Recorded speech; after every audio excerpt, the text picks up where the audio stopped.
Welcome back to the Crimson Metal Show here on KXOU. I am your host, Glenn Flansburgh, as always with my compatriot, Evan Taylor. Hey guys, I'm here, and we're here with some guests. We have Graveshadow. Graveshadow from Sacramento. Yeah, that's what we hear, Sacramento. Female-fronted symphonic gothic metal. That's from right. Sacramento. That's right. Oh, yeah. Now, I have to be honest with you guys. What's that? I have a very, very soft spot for female-fronted metal. Aw, Nice. Right on. And because I also am in a female-fronted metal band here in awesome. Oklahoma City. What? Symphonic gothic metal band. What's the name? Nice. Angelical Tears. I'm going to look that up. That's going to be Okay. drive And, music tomorrow. Very As nice. a matter of fact, just this morning I finished because of my I decided I wanted to go back to college, right? Oh, okay, cool. Yeah. For sure. And, Good for you. I'm taking cinematography, Nice. and the project for this third project was for a music video. Nice. That's So awesome. I said I'm going to do a music video for my band. Uh-huh. All right, and so I just finished it this morning. That's awesome. Very so- nice. Or at least I think I'm finished. I'll probably go make some more changes. Well, you know, you got to it's get never it right. it's never done, is it? It's never. And done. even when it is done, there's always things you could have done better. Yeah, we know how that is. Yes, we do. Well, why don't you guys introduce yourself so we know who we're talking to here? Oh, yes. My name is Heather Michele, and I'm the vocalist for Graveshadow. Hello. My name's Will Walker. I do rhythm guitar, involved in songwriting, all that good stuff. Now, Yeah. you guys are a five-piece. We are. band. Has that always been the case? No, we used to be a six-piece act. We actually used to have a live keyboardist, but been after there, done that. Yep. She, you know, after we did a tour with Anvil. Actually, we did a tour with Anvil, Night Demon, and Unleash the Archers last year. And after that, for musical, creative, honestly, goal differences, she decided to step out, and then we got a piece of equipment to play the keyboards. Yay. Yeah. And what do you guys use for that? It's honestly an iPhone. That's Yeah. we used an iPad. Oh, nice. Yeah. Just Very good. bounce a click to one side and the Yep. backing Exactly. tracks to That's the other. what we do. That's Yep. exactly what we Yep. do. Simplest way to do it. So it really is, and you know, fits in the trailer. So Exactly.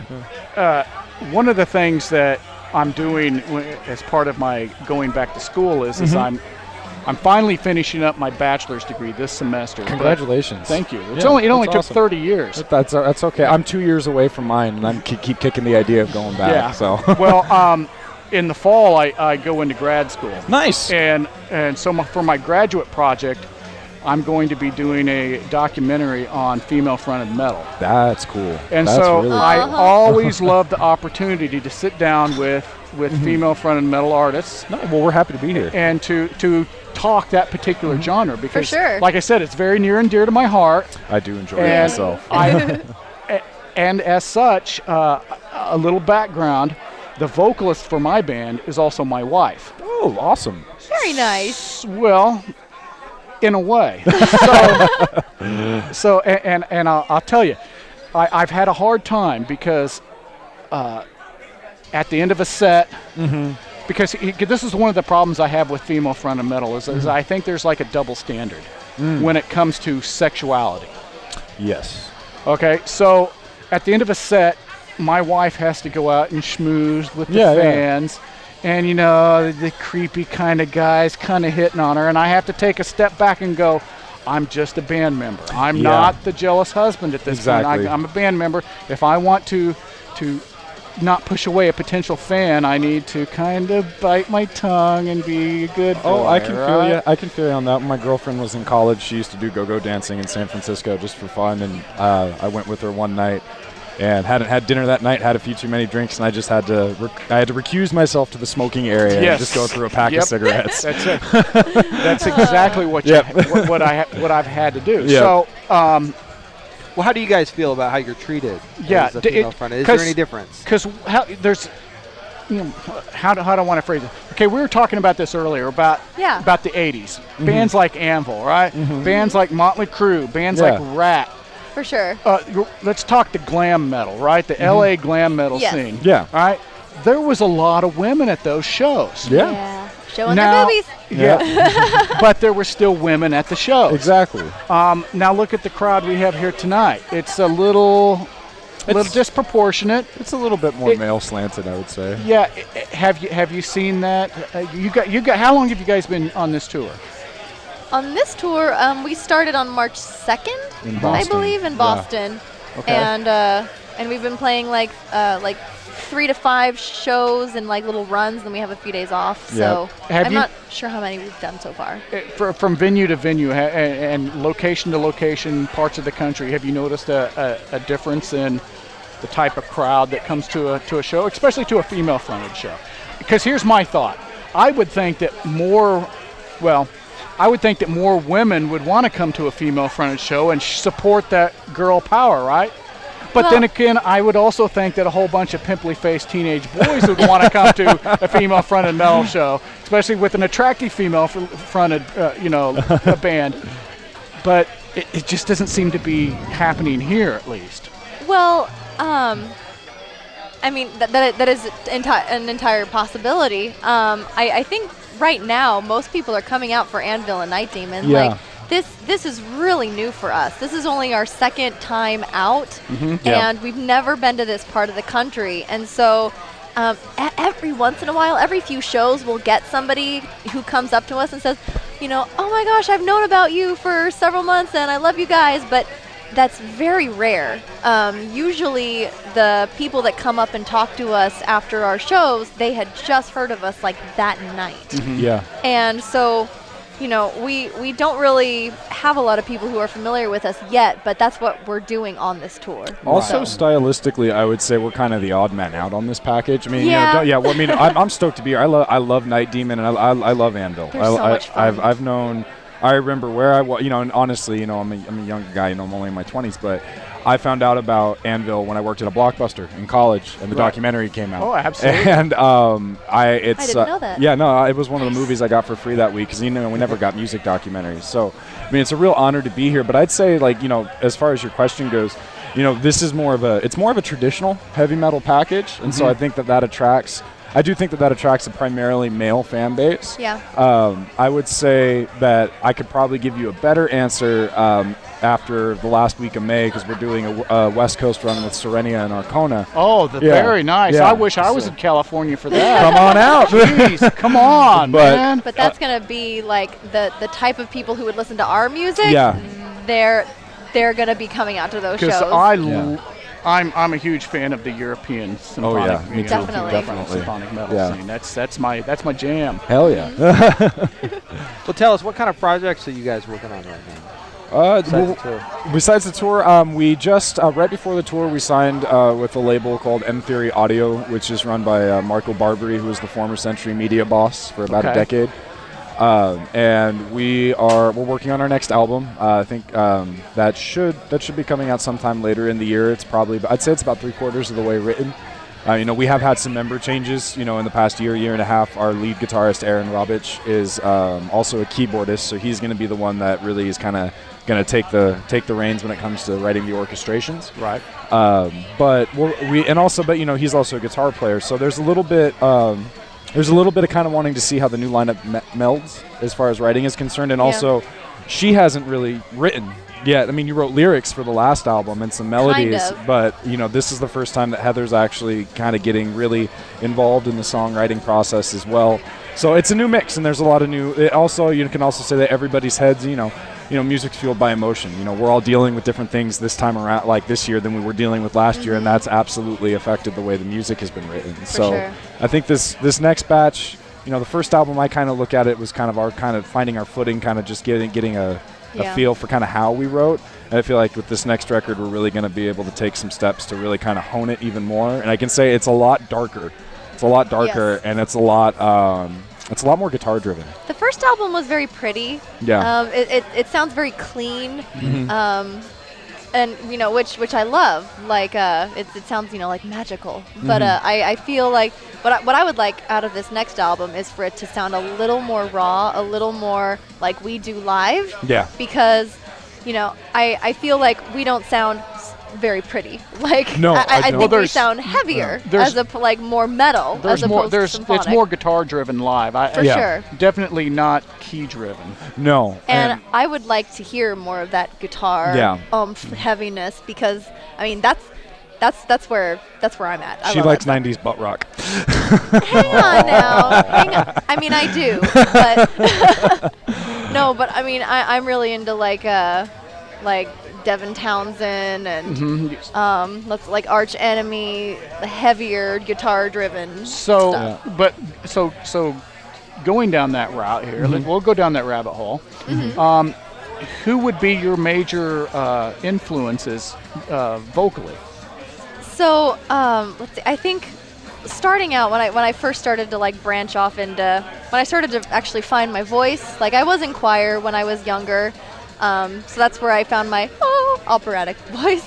But as far as like my powerful voice and my growling voice, that came pretty much entirely from Brittany Slays of Unleash the Archers, Lizzie Hale with Hailstorm. She was also a really big influence, and then Angela Gossow with her scream. Like the very first song that I learned how to scream was "We Will Rise" by Arch Enemy, and I like showed it to one of my friends at the time, like, hey, does this sound like a good growl? And then I am the enemy. Like, and last Wednesday, just a little over a week ago, we had LA band Raven Black. Oh, nice. Playing here as well. Very cool. And we interviewed, and I asked her the same question, and her choice was Madonna. nice. That's cool. Yeah. Well, I mean, if we're going, There is on our If we're Facebook going page. back that there far. is Heather. There is on our Facebook page. There is a video of Heather singing Britney Spears. oh, baby, in the baby, studio. So, how yeah. was I supposed? I did. That wasn't an No. invitation. I could lay down some Britney I know right now. you could. I know and you some could. Christina Aguilera. I know you could. I got some NSYNC and some Backstreet Oh, Boys. Fantastic. Yeah. Let's show some breaths. So we yeah, we like that. Now, what about you? Who would be your major influences? The first band, the band that got me into heavy metal, like when I started playing guitar, I played in punk bands. That was what I played in, and a lot of street punk bands, things like the Casualties, and then like some crust stuff, more along the lines of like Toxic Narcotics and Resistant Culture. But as I got into metal, it was Iron Maiden really that did it for me, and I really like harmonies with guitar, which isn't something that we really didn't get to explore too much harmonies on the first album because the harmonies were all done by the keys. Yeah. That was yeah. when we were listening to you. Yeah. I actually mentioned that to Evan. I was Yeah. like, I don't hear any Yeah. harmonies on the guitars because normally with the keys and honestly with my band, when we were originally a 6-piece and we lost a guitar player and we thought, you know what, let's just not have another guitar player. That way the keys can better fill in that gap. And I would say like as far influences like with that, I mean, I know that our drummer Roman has really gotten me into bands like Typo Negative, where the keyboards take on more of an atmospheric tone. Right. And I think that's probably what the next album's going to be like. There'll probably be a few where they're kind of bombastic and kind of like fully orchestrated. We have kicked around the idea of like hiring a quartet. But as far as influences as that's concerned, I would say bands like Nightwish, Sabaton. But for guitar, for me, it's definitely Iron Maiden, Iced Earth, and Amon Amarth. I would say are probably my top three. I love John Schaefer's guitar tone. I love it so much. I really enjoy. And what I also, as far as Maiden's concerned, what I really like about them is that there's complexity in their songs, but their parts themselves are not all that complex, but they sound massive. Right. Well, they got like 3 guitar players. Yeah, but even when they only had 2, I mean, because they've only had 3 guitar players since 2000. But and then with Amon Amarth, it's just the brutality, just that raw heaviness. That's what I really like about them. So, and the down-tuned guitar. We don't play in B, but. Well, guys, tell us if people want to learn more about Graveshadow, where can they go and what can they find there? So we do have a website, www.graveshadow.com. We're also pretty active on Facebook. We have Instagram, Twitter. If you want to look for our music, you can find it pretty much anywhere that you shop for music. Yeah. Spotify, iTunes, Amazon. We're on all of those. Yeah. So just type in Graveshadow Band and you'll find us. You'll find it. You can order, if you want a physical copy of the album, you can order that directly from us. Graveshadow.com. Graveshadow.com. And it'll take you to like our Bandcamp if you go to the store. You can buy it there. All right.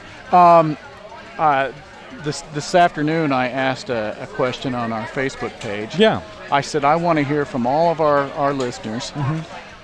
What are your top 5 metal albums of all time? Oh, no.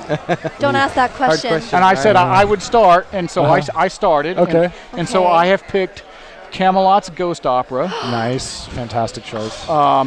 Queensryche's Operation Mindcrime. Very cool. Dream Theater's Images and Words. Okay. You see where I'm going here? I'm kind of a power metal kind of guy. You got the prog in there too. Yeah. And then I threw in Megadeth's Rust in Peace. Nice. Solid choice. And Iron Maiden's Power Slave. Hell yeah, Power Slave right there. I love that album. It's my favorite. I would say, damn, that's a tough question. So it's not a trick question, but it's a tough one. It is. I could maybe pick 3. I think I could do 5. Here, you think? I'll do my 5. Okay. See, I could never pick. 5. I could never pick like my top 5 favorite songs because there's just too many. Yeah. No, I'd say as far as albums So when go, I say albums go, it means all-encompassing album. Like for instance, my favorite Camelot song is March of Mephisto, but it's not on Ghost Opera. No, it's not. It's on But Black Ghost Sabbath. Opera, all-encompassing from beginning to end, is just It's a very better good album. Yeah. So I would say, so I would say for me, and all these albums have some kind of like special meaning to me in one way. I'd definitely say Iron Maiden's Brave New World, because that's the one that got me into Maiden. It was my first exposure to it. Iced Earth's, man, that's such a tough one. Because what I love about Iced Earth is their ability to do concept albums. And they have many concept albums. Yes, they do. And they're all so good. That's like Operation Mindcrime was a concept. But if I had to, I would have to say, God, I can't. There's 3 and they're so good. Because if I say one, I'm going to do. Okay, no, so let me finish. I think I have a few. I think I got it. Let me finish. Okay, all right. So I would say probably, but the one that I go back to the most is the Dark Saga. I really love the Iced Earth Dark Saga album. And then Ziltoid, the first Ziltoid album for sure. I love that. She got me into that. And then as far as Camelot goes, Black Halo, and I got one more. Shit. Iron Maiden's Power Slave. I'm gonna take it from you. Yeah, that's what we'll do. Yeah, I'd probably have to say Camelot, Black Halo, let's see, Into Eternity, Scattering of the Ashes, Unleash the Archers, Dawn of, oh jeez, it's their second album, Unleash the Archers' second album. Let's see, Devin Townsend, probably Epic Cloud, that's a good one. And then one more. You know what? I'm gonna have to. I can't think of one. I can't think of one off the top of my head right now. But those are 4. There we go. All right. Yeah. Well, it looks like Anvil is getting ready to start. I thought we'd have a little bit more time. Yeah, That's they're okay. going. But the one thing I didn't hear was any female-fronted metal albums from any of us. Yeah. Any of us. So if you had to pick your favorite female-fronted album, what would it be? Unleash the Archers is female. Yeah, was it? Okay, sorry. I would say Endless Thorn's Most Beautiful. So Nightwish. Yeah. Nightwish. See, for me, it's tough. I kind of split it between Theater of Tragedy Storm and Lacuna Coil's Karma Code. Those are both solid choices. You know what? I have thought of one more female just because she's an amazing vocalist. In this moment, the Blood album. I actually really enjoyed that album. I know that you don't like them, but I think she has an incredible voice. I like pieces and bits and pieces. The Gun Show. I love the Gun Show. But yeah. The Gun Show is just epic. It's just so angry and just, I love it. I usually get people rolling their eyes at me, but I'm like, okay, have you listened to her though? She's amazing. I don't know how she does what she does. Like, anyway, whatever. She is the Britney Spears of the metal world, but I don't care. All right. So, do you want to go down a darker road here? And let's talk about what kind of difficulties or struggles have you encountered as a female artist in a particularly male-dominated genre? So, honestly, I've gotten a lot of support and acceptance from the metal scene. When I first started out and was looking for projects, I would say I encountered a little bit of it just because I met with a lot of bands who just didn't want a female vocalist. Which I do understand. Like there's a certain sound that many female vocalists have as opposed to a male vocalist. A lot of people say, well, we wanted a heavier, rougher sound, and they just didn't feel like a female voice could do that. Right. And that is why I learned how to growl, because I thought, well, if nobody wants to hear a female sing, then maybe they'll want to hear a female growl. And then I was lucky enough to find a wonderful group of people who liked me for my singing and my growling. So, but I would She's say, the whole package. and then, thank you. And then like every once in a while, I'll get an inappropriate comment at me. You know, like people ask me to see my butt, or like I had one the other day. He suggested that I should have kids with him or something. I'm like, okay, no. Yeah. But that's very rare. Oh yeah, it happens. I just had one. I think this past weekend. It said, "She's a bitch." Oh, that's terrible. It's like, who are you? You know what? I have heard somebody. I mean, I don't know. Like they were. I had a friend talking to a friend, and they said, you know, oh, you know, I bet she's a total bitch. And I'm like, oh, okay. So whatever. I mean, I try not to be. Things happen. He might disagree with me. She's violent on tour. She smacks us around a lot. Okay, but you deserve it. Now, Be honest. Now, what about the smells of the road? How is that?